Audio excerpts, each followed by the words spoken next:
Welcome to TG24 TV. నేను స్మలత. భద్రాద్రి కొత్తగూడెం జిల్లా SP Rohit రాజు ఆదేశాల మేరకు నేడు ఇల్లందు DSP చంద్రభాను ఆధ్వర్యంలో స్థానిక కొత్త బస్టాండ్లో మత్తు పదార్థాల నిషేధ వాల్ పోస్టర్ల ఆవిష్కరణతో పాటు అవగాహన సదస్సు ఏర్పాటు చేశారు. ఈ కార్యక్రమాన్ని ఉద్దేశించి DSP మాట్లాడుతూ ప్రజలందరూ గంజాయి అమ్మేవారితో పాటు రవాణా చేసేవారి సమాచారంను పోలీసులకు తెలపాలని, ఆ సమాచారం తెలిపిన వారి పేర్లను గోప్యంగా ఉంచబడతాయని చెప్పారు.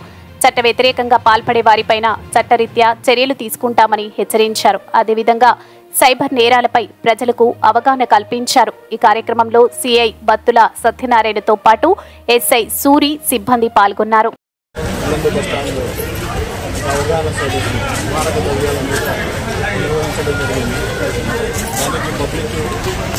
వాళ్ళకు అవగాహన ఏంటంటే ఉన్నత వయసులో పిల్లలు గాంజాయికి మత్తు పదార్థాలకు అలవాటై వేరే వేరే క్రైమ్లలో ఇన్వాల్వ్ అవుతున్నారు. కాబట్టి పదార్థాలు ఎవరు సేవించకుండా అమ్మకుండా కొనేటోళ్ళు మాకు ఇంటిమేషన్ వచ్చినప్పటి అవగాహన సభ చేశాము.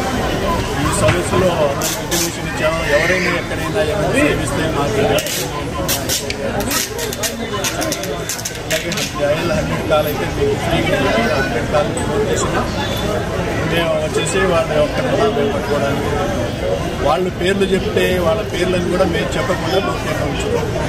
ఇదంతా మన ఇల్లందు డివిజన్ పోలీసులు మరియు పబ్లిక్ అందరూ మాకు సహకరించాలని చెప్పేసి తెలియజేస్తారు. సపరేట్ మాకు కూడా కిట్లు ఇచ్చిండ్రు.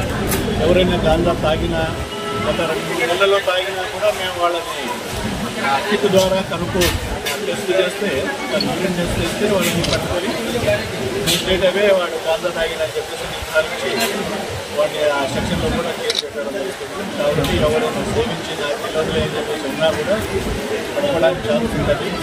అలాంటి జరగకుండా కూడా